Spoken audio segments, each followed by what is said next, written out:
I got it.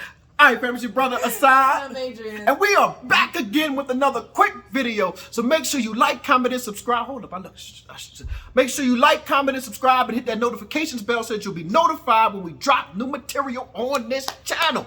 Secondly, in terms of housekeeping, I got to give a special and a significant and a particular and a peculiar shout out to my South African family for all the love you guys have shown this channel. My wife, myself, my children.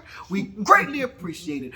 Third, in terms of housekeeping, bam, bam, bam, just like that. Bam, bam, bam, just like that. We got to give a shout out to the rest of the family. To the UK family, to the USA family, to the New Zealand family, to the Argentina. No, we ain't going to do Argentina. I got something to talk about you, Argentina. Right, put them aside. We're going to put them on the side.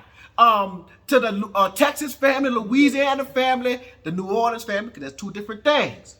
We see y'all. We love y'all. We appreciate y'all support. Fourth, in terms of housekeeping, bam, bam, bam, just like that. The book club, September 2nd, 3 o'clock, 1500 hours, South African time, 9 o'clock a.m. East Coast time. I think that's right. It's going to be 3 o'clock. Y'all check on them dates, the times for me. Yeah, 3 o'clock South African time, 1500 hours, the New Apartheid. That's some good stuff. That's heavy reading. Heavy. Huh? That brother got a vocabulary. He got a lot of thoughts. Yes. I sometimes had to put the book down. It's overload. Information overload. Oh, man. I was like, well, maybe I ain't intellectual. I don't feel much like an intellectual, right? I don't feel much like a tiger, but yeah, so brother is he's deep, so we are going to have an exchange of information. We are going to have intellectual dialogue and a pontification party. A pontification party. Yeah, that's what we gonna do. Yeah. So September 2nd. Y'all be at the book club. Anything else we got to do in terms of housekeeping? Nothing. I'm really amazed because I was really paying attention to the way you say party and the original sound of there's a dragging out space. We gonna do this right here? Like, party, you know? You have to push it from your diaphragm. Man, Not to say party. But anyway, okay. It's party. I'm confused.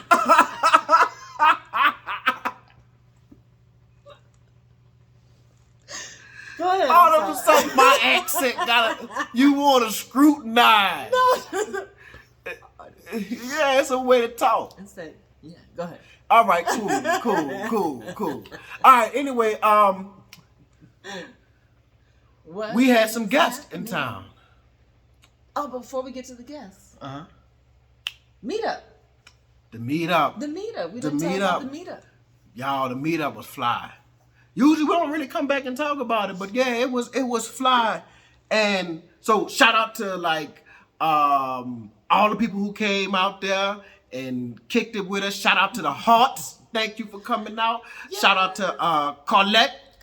Right, shout out to Colette. I'm trying to think of other names. Paul, Denise, Antoine, Kim, all of them. I don't want, because you know what happened? You start naming people, now somebody feel left out. Right. So I ain't gonna do that. Right. I ain't gonna do that. I'm gonna just stop here and say everybody. Yeah. It was a good time. It was a good time. Good types of things. I mean, we had a lot of good conversation. And there were a few people that we hadn't met before that came out. And, just showed up like by themselves too, and cause we family. Just open to having conversation and open to having a good time and meet with strangers. It was nice. Because I keep telling y'all, it is radically simple to sit down with your people and laugh loud, talk loud, eat, drink, and be merry.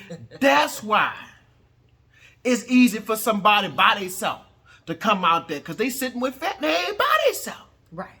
Yeah, so. Right. And we got invited to a Lobola ceremony. We get out.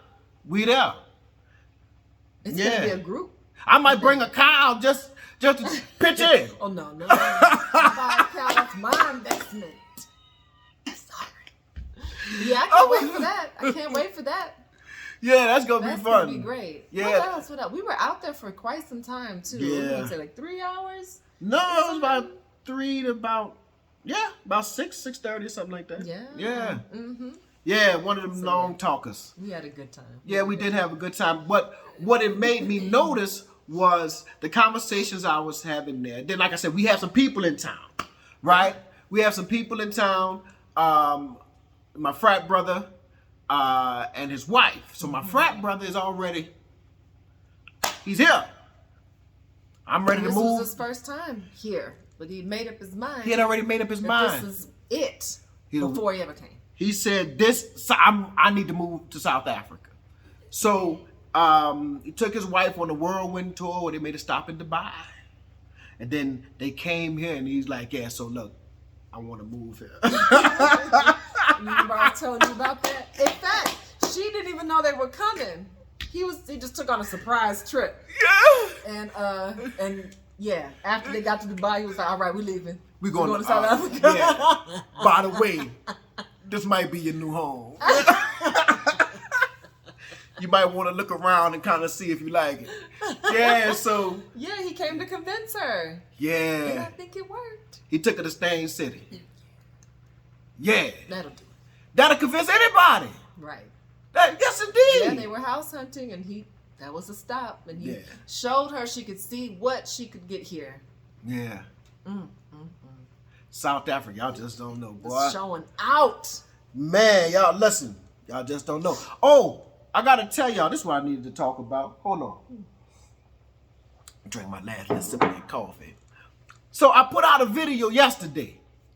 It's a like 30-second video of Reimagine South Africa. Oh. People were like, you about to start a tourism company? No. The whole message is in the thing. Reimagine South Africa. That was a philosophical statement. Yeah,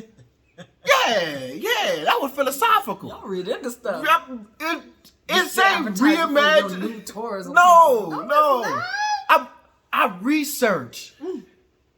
I'm an intellectual, even though I had some problems with the new apartheid. I'm not that intellectual. I'm intellectual light.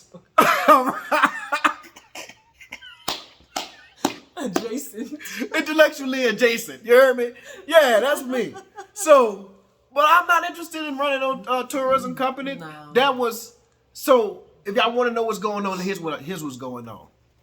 I believe that South Africa. So if you go to the South African tourism page and look at the last video that they put out, I think it's about a minute and 30 seconds. They put it out maybe about 10 days ago, right? And I looked at the video and I said, that don't appeal to me. That's not what made me move to South Africa. It was Johannesburg, the city. It was, oh man, it's like Atlanta. And I know South Africa has all of these beautiful things and all of the natural beauty.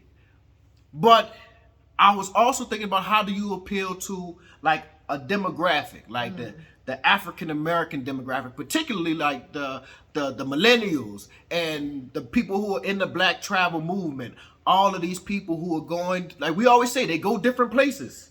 They go, they're going to Brazil, not Brazil, Turks and Caicos, and they're going to Mexico, and they're going to Paris, and they're going all of these places. They're going to Dubai. Yep. Always in Dubai. And I'm like, well, look. So there was a study that said that Black Americans were willing to book a tourism company, like if they were going to Dubai.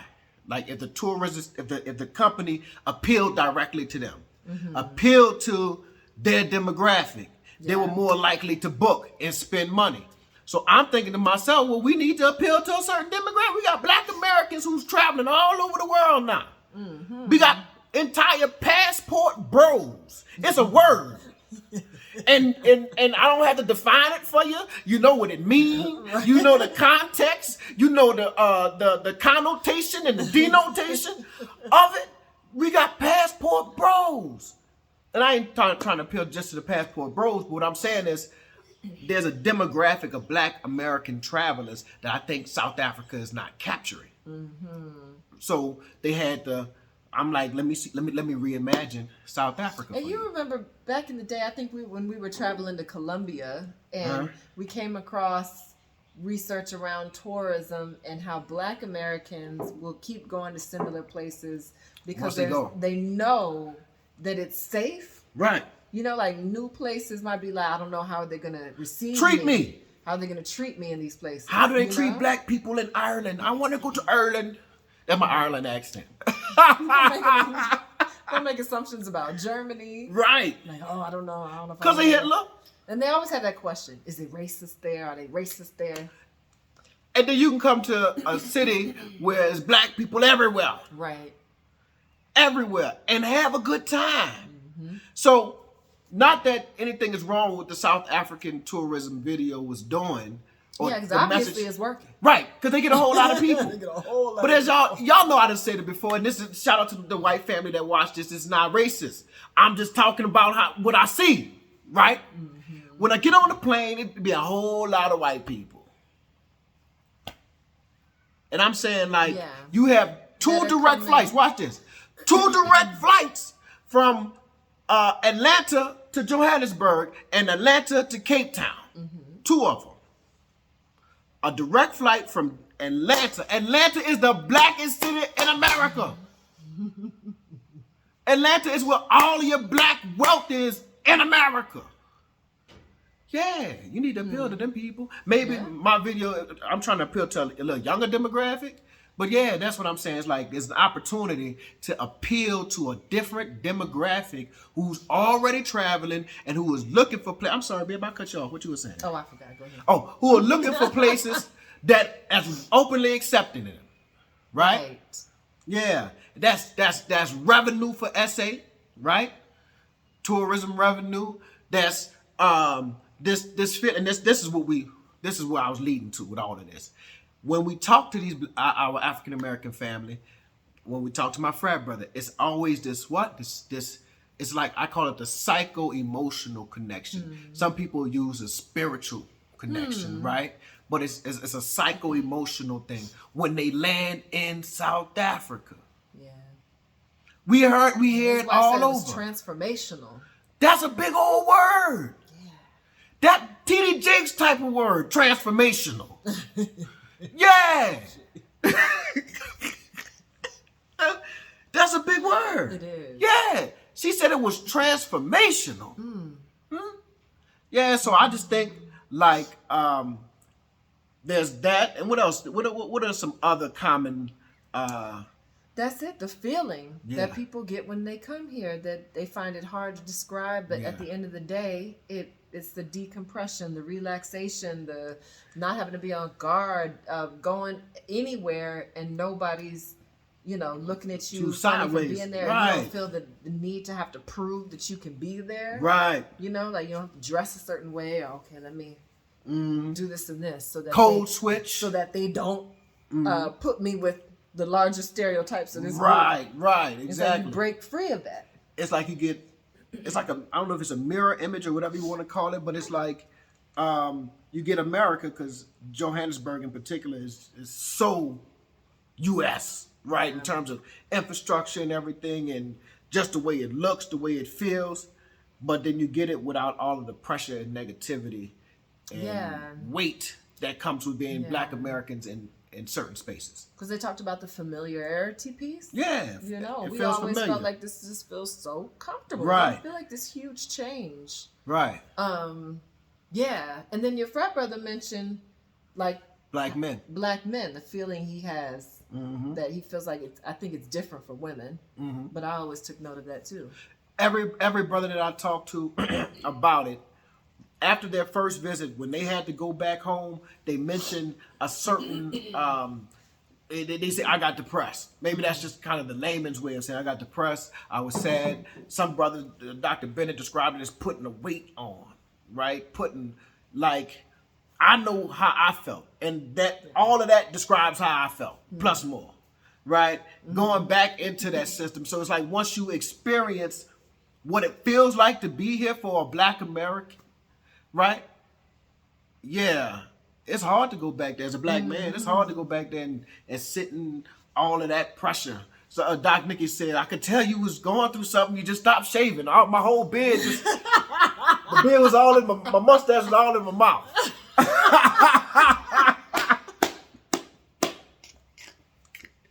I did. I just totally unplugged. I didn't even realize that I was doing that. I was just like, man, I don't even feel like shaving, man. I got to keep going to work. I got to keep trying to leave out the house and keep fighting this system every day. Nah, I wasn't. Yeah. Why I got to look good? Why I got to shave to go and fight? Make it make sense. Make it make sense. It don't make sense. Nah, man. I think, but he was also convincing her as well. And when I was talking to her, I was like, when we first got here, I was like, am I going to like it here based on just being a visitor? Yeah. And my experiences as a visitor, and then get here and be a resident and feel differently. Yeah. And so I told her like a year plus in, I was like, I don't feel any different. Still feel the same. I'm happy to live here. Hope I don't have to go back. I mean, it's just crazy. I was like, that feeling of ease. It's there, yeah. It's there. It's constant. The great philosophical musician, Stevie Wonder, said God knows exactly where he wanted you to be placed. The great philosophical musician, Stevie Wonder, in A.S. That's the name of the song from the record Songs in the Key of Life. Yeah. He knows exactly where he wanted you to be placed. And that's how I feel about Joe Berg. It's like, yeah, I was meant to be here. I was meant to be here. And I mean, I'm here. Yeah, and I'm going to do everything I can to really just live in the moment, Right. Kind of start forgetting about the traumas of the past. And hopefully BRICS will take America on down. What?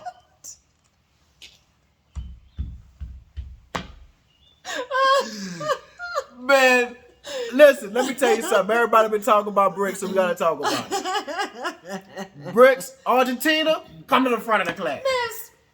Argentina, I need to talk to you. When they was announcing them, it was like, the NBA draft. It was like, I was watching it. It was like, oh, Iran. I was like, yeah, Iran. Yeah, we got Iran.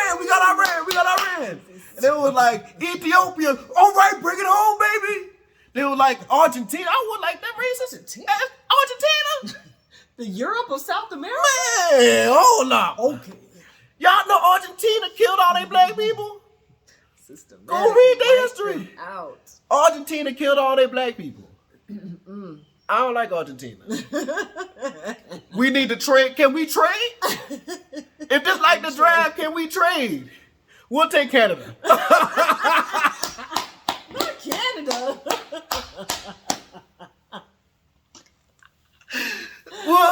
We'll take Canada, man, because this not gonna work out. The team culture not the same. Team culture not the same, but yeah, so that's too funny. Man, BRICS, man. And everybody talking about de-dollarization. Stop it. Stop it. Hold off for a little while. I gotta move some of my Global South, we do want to see y'all shine, but we're gonna need a little time. We're gonna need a little time to diversify. I need to try to turn them dollars into some rands or something. Put rands in black hands. I'm still on message, baby. I need to try to get out. Yeah, so hold on on that $D. Yeah, we want hold on. I'm with you. Give me 5 to 10. 5 to 10. I gotta move some things around. See the way my bank account set up. Right. Yeah. See the way my bank account set up. Yeah. Yeah. So, yeah, man. Americans living in diverse countries all overseas. If you living on USD, yeah, I'm sure we're all thinking the same thing. Like, bloop. Yeah. Shots fired. Start making a plan. Better make a plan. Make a plan. If you fail to plan, you have planned to fail. You better make a plan. We got out a long time ago. We a year in. I didn't start, look, I didn't feel like I'm in the counseling and everything. I left all my trauma in the past. I closed that chapter. We're healing centered now. Almost closed. I just got to divest. We're healing center? We're healing centered. Yeah, healing center. Yeah. So yeah, I just got to divest. But with that being said, no, Americans really need to think about what's going on in the country, America. Yeah. Your president or your former president has been indicted 4 times. 4 times. He has a mugshot. And he's up 63% to 16. Yeah. Y'all feel what I'm saying? America, come to the front of the club. No, look. No. You know what they say the 48 laws of power?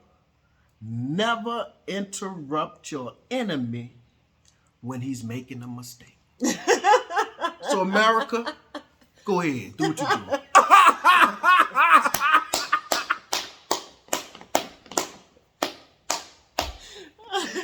Do what you do, baby. It's the strangest thing. I'm gonna watch them over here. It's the strangest thing, right? Because you're looking at the American government that hasn't been that good to Black Americans. No. But at the same time, your loved ones, you're like, man, true. This is gonna be bad for all of us, really. Yeah. That's why we got a house over here big enough for a few of them to come. My mama, my daddy, my mother-in-law, my father-in-law, and your sister. My sister. Why is that it? No. Oh, did I say my daddy? I said my mom and my dad, all right? I want to make sure I got everybody. But that is everybody. You're silly. No, they can't. A lot of people just can't leave and won't and can't. So. Yeah. So it's a tough situation because you're prayed up, y'all. It's like you're looking at the imperialism. It's like you want to see the imperialistic, capitalistic, oppressive system fall, but the crumbles are going to hit some of your loved ones in the head. Like when the buildings start coming down, it's like, damn, that was somebody. I tried to warn them. I tried to tell them. I was a voice in the wilderness. Right. But as long as we're depending on dollars, it doesn't just stop at the borders. Exactly. All of us out here tied to that dollar is a little worried, including countries. Which is why they joining. Hey, let me farm up with you. Right. Let's try to figure something out because Babylon looking weak. Look, man. But the thing about it, and we 23 minutes in, if you've been watching this long, you already know you're a soldier. Some of y'all generals and colonels. Why colonel spells C-O-L-O I don't know. and not K-E-R? That's such a tan. English is a funny language. How is that colonel? I mean, the teacher got me feeling dumb because I'm trying to read this word and she telling me C-O-L-O is say kern. I said, what that? I say, teacher, I ain't no phonics genius, but damn. They ain't even the same vowels. Anyway, you off track. I forgot what I was talking about. Because I've been traumatized by that. No, I really did. You want to see the system fall, the oppressive. Oh, yeah. You want to see it fall, but yeah. No, I think I already said that, huh? I guess you did. Where were you going with that thought? I don't know. But something in colonels. I was saying if you've been watching this long, you're a soldier. Some of y'all colonels. Yeah. It's just a bad memory day. Because it sounded like you about to go down a really good track. I think I was going deep. Like, listen, because I was talking about in countries that are also trying to, and then I said Babylon's looking a little weak. But then I don't know. It's gone. Don't you hate when that happens? Hate it. Don't you hate that? I hate that. The Babylon system is the vampire. sucking the blood of the sufferers. That's what Bob Marley said, the great philosophical musician Bob Marley. And well, we're about to see what happens when there ain't no more blood to suck. And people done gone somewhere else. That's deep. When all you have is you left. All right, family.